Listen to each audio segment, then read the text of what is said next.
Pintar anak-anak ibu yang hebat ya.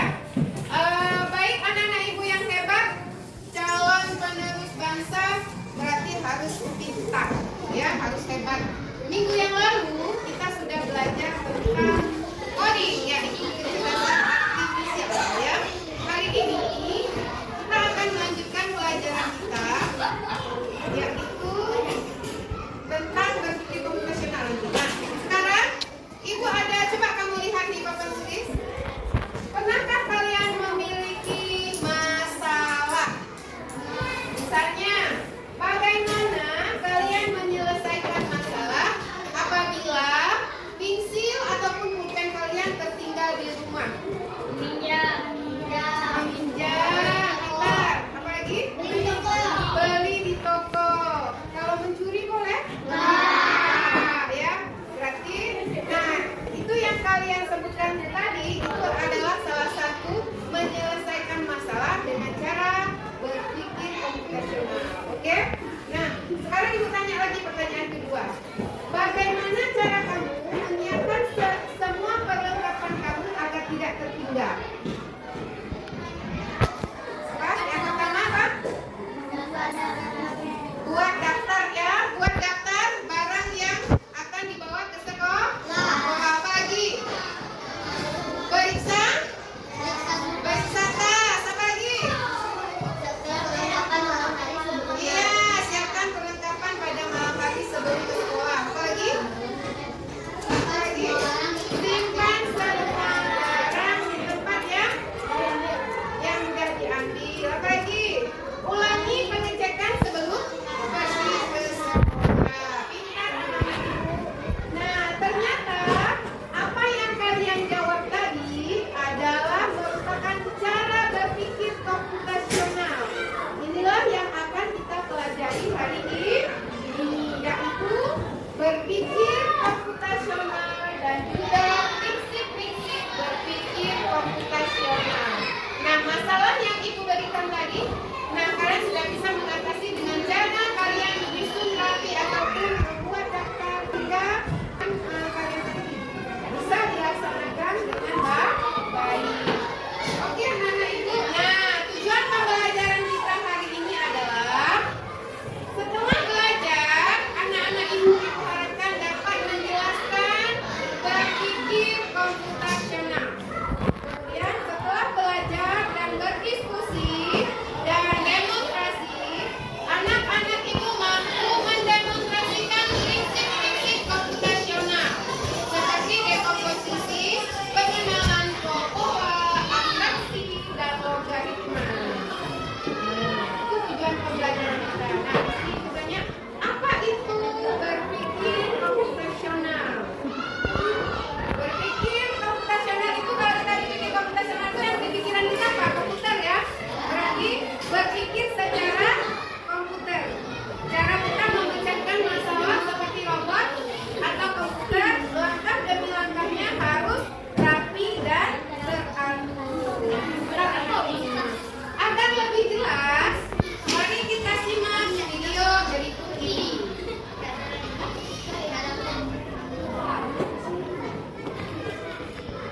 Perhatikan videonya. Coba tebak apa artinya computational thinking atau berpikir komputasional. Perhatikan nak videonya semuanya. Ini ada hubungannya dengan komputer ya? Iya, betul sekali. Jempol buat kamu yang sudah menebak dengan benar. Berpikir komputasional adalah proses berpikir untuk menyelesaikan masalah dengan efektif dan efisien. Dari komputer, proses berpikir ini dilakukan sebelum mulai menulis coding atau pemrograman. Jika sudah direncanakan dengan baik, maka coding yang ditulis akan sesuai dengan kebutuhan dan dapat diselesaikan dengan cepat dan tepat. Dan nanti ternyata berpikir komputasional juga bisa dilakukan tanpa komputer dan tanpa internet loh. Malah sebenarnya kita pun sudah melakukannya dalam kehidupan sehari-hari. Mulai dari membuat sendiri, mencatat ringkasan pelajaran, hingga menyiapkan tas untuk sekolah besok. Nah, kalau kita sudah bisa melakukannya setiap hari, berarti kita semua sudah mahir dong. Sebelum itu, contoh-contoh tadi kan menerapkan berpikir komputasional pada masalah yang sudah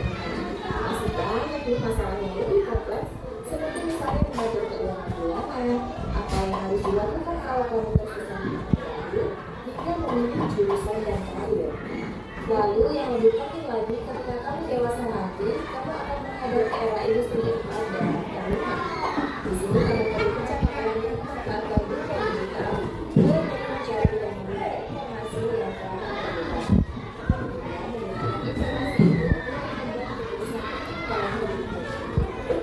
Menghadapi masalah kompleks kehidupan masa sekarang yang masih ini seperti merencanakan pola nasional di masa sebelumnya. Kuncinya adalah memahami masalah dengan tuntas dan mencari cara menyelesaikan yang efektif dan efisien. Nah, kalau begitu, bagaimana agar kita bisa berpikir komputasional? Sekarang kita bahas ya, penjelasan dari berpikir komputasional. Yang pertama, dekomposisi. Dekomposisi artinya membagi masalah kompleks ke bagian yang lebih kecil agar mudah diselesaikan. Misalnya, kamu ditunjuk jadi deklarasi jawaban 17-an. Maka, untuk memudahkan pelaksanaan, kamu bisa menunjuk panitia dengan acara, konstruksi, komunikasi, keamanan, dan lainnya.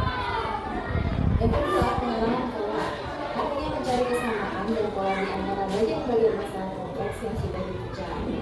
Misalnya, kamu hendak melipar dan melipar jumlah rumah, maka kamu perlu bisa mengenali jumlah milik ayah, ibu, kamu, adik, dan milik bersama seperti spray, handuk, dan lainnya. Ini karena jumlah-jumlah itu perlu disimpan di tempat yang berbeda. Yang ketiga, abstraksi. Artinya fokus pada informasi yang penting saja, mengabaikan detail yang tidak diperlukan. Misalnya, kamu hendak menceritakan pengalamanmu berwisata ke luar kota.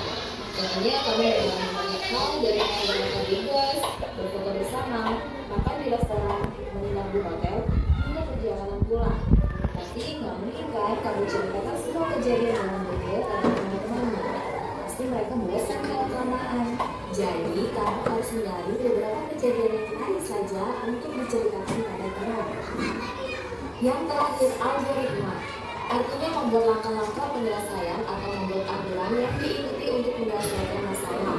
Misalnya, kamu diberi daftar belanja di supermarket oleh ibu. Ada minyak goreng, telur, roti, sayur, dan kopi. Lalu kamu harus buru-buru karena ibu sudah mau memasak dengan minyak goreng itu. Nah, kalau seperti ini, satu cara yang efisien misalnya mulai dengan mengambil barang yang paling dekat dari ibu masuk, hingga mengambil yang paling dekat dengan berisi. Nah, itu dia 4 landasan berpikir komputasional yang perlu diterapkan untuk memecahkan masalah yang kompleks. Lalu berikutnya, apakah ada cara untuk mengasah kemampuan berpikir komputasional? Tentu ada. Selain bisa coba kamu terapkan ke masalah sehari-harimu, kamu bisa juga. Nah, baik. Tadi kalian sudah menonton video tentang berpikir komputasional. Baik, sekarang Ibu akan memberikan LKPD ke kelompok. Anak-anak Ibu itu akan diberikan permasalahan. Nah, jadi kalian akan menjawab permasalahan itu dengan 4 prinsip komputasional yang tadi kalian dengar ataupun yang sudah Ibu jelaskan tadi. Bagaimana cara menyelesaikan masalah tersebut dengan 4 prinsip itu? Ada apa saja tadi? Dekomposisi, ada pengenalan pola, kemudian ada pemikiran algoritma, kemudian satu lagi ada abstraksi, ya. Oke. Kelompok 3. Ini kelompok 3 ya. Kelompok 3 menyusun algoritma buat jus. Nah, ya. Tugasnya nanti buat ini kan urutannya nggak berurutan. Nanti yang nggak jelas sama ini. Kelompok 2 ini ya, dekomposisi. Pertanyaannya, ini permasalahannya mencuci tangan. Kelompok 3 membuat mie instan. Ya.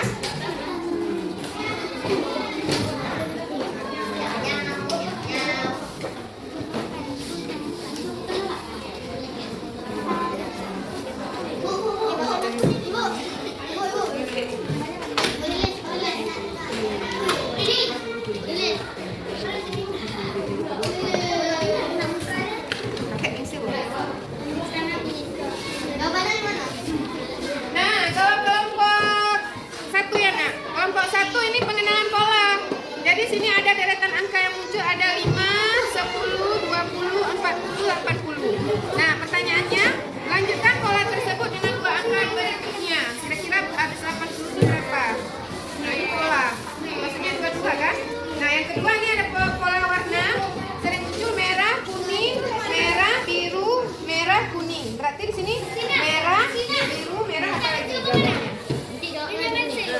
kalau ini yang deretan angka ini ya.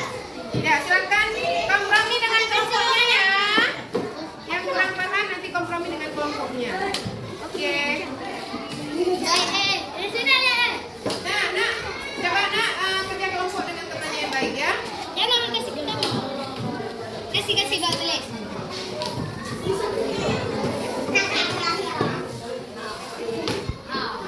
Oke, nah bekerja kelompok terus. Bekerja apa? Apa tadi? Ayo, Nak. Ini apa ini?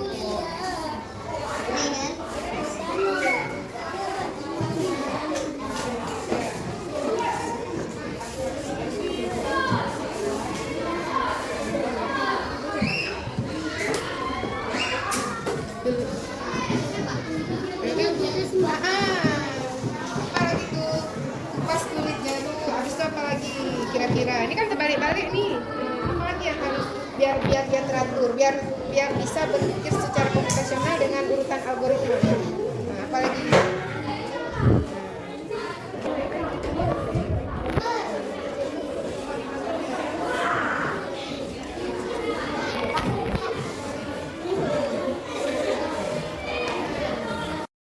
Oke, anak ibu sudah siap semuanya? Kelompok berapa? Kelompok 3 ya? Sudah siap.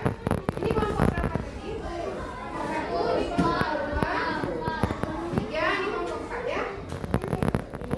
Mana kelompoknya?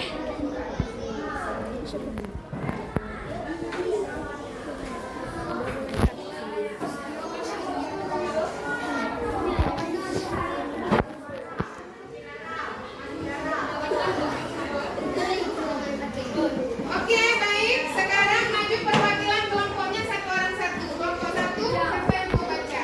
Gereja. Maju, Nak. Kelompok 2.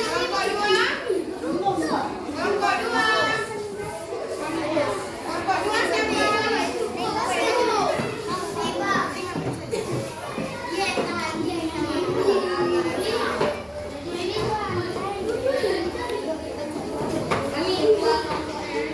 Kelompok 2 maju. Kelompok 3. Kelompok 4.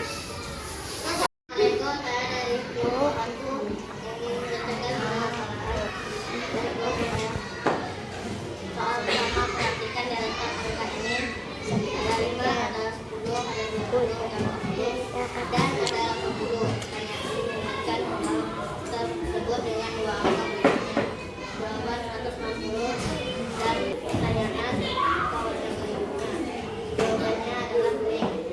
Ya, ini kelompok 1 tadi permasalahannya adalah berpikir komputasional dengan pengenalan pola ya. Jadi di sini ada soalnya. Perhatikan deretan angka ini. Ada angka 5, ada angka 10, ada angka 20, ada angka 40, ada angka 80. Nah, lanjutkan pola tersebut dengan dua angka berikutnya. Jawabannya di sini adalah 160 dengan 320. Berarti dua angka ya. Ya, sudah bagus. Kita lihat yang nomor 2, pola warna.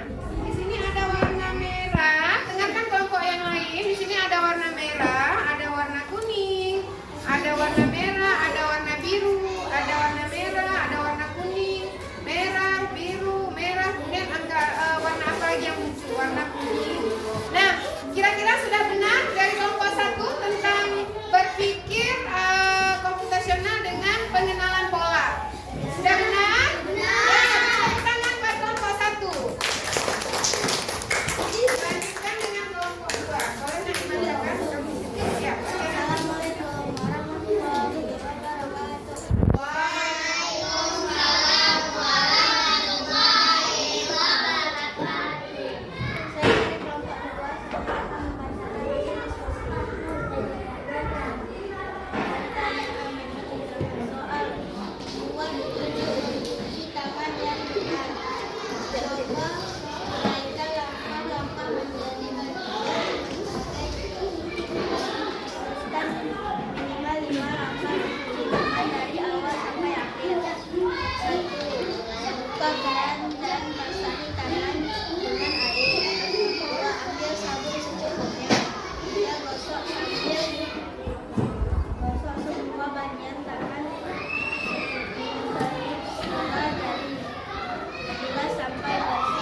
kelompok 3 tadi adalah membuat jus yang enak.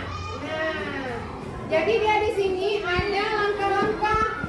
Cuma langkah-langkahnya ini tidak teratur. Nah, jadi kelompok 3 menyusun langkah-langkah ini dengan cara algoritma.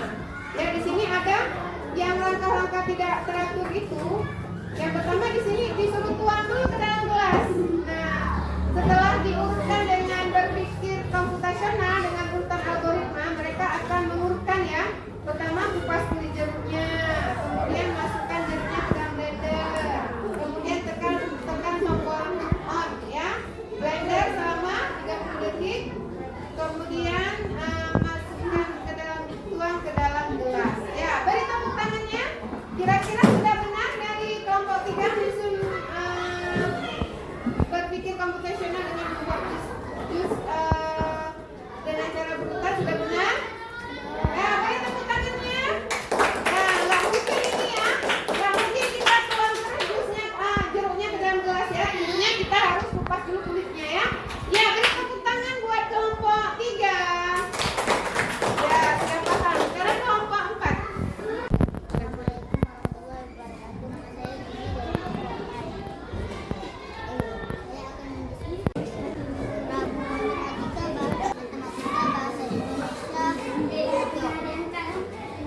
Ya, tadi sudah dibacakan oleh teman kita. Yang kelompok lain coba didengar.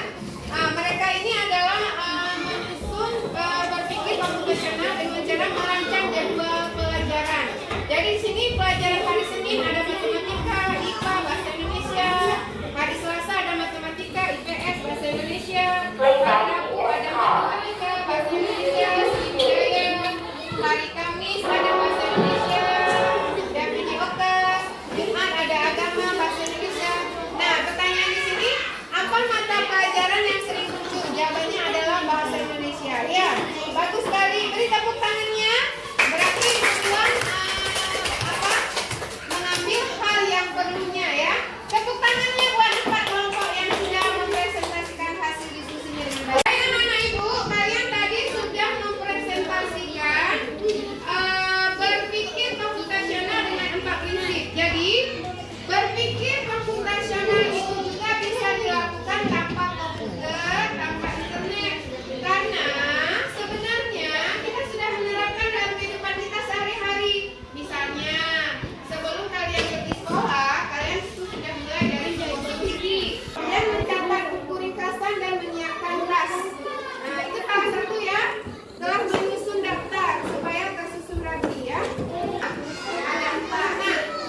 Nah, sekarang kan kita belajar tentang berpikir secara komputer. Nah, misalnya nih, ibu ada cerita, ada nama robotnya Rona. Nah, mana lebih pintar? Ibu tanya dulu, komputer atau manusia? Komputer. Manusia? Ya. Siapa yang menciptakan komputer? Manusia. Manusia. Berarti lebih pintar komputer atau manusia? Manusia. Lebih pintar manusia? Ya. Manusia, karena yang ciptakan komputer itu siapa? Manusia. Manusia. Oke. Sekarang ibu ada salah satu contoh. Ya, ibu ada cerita.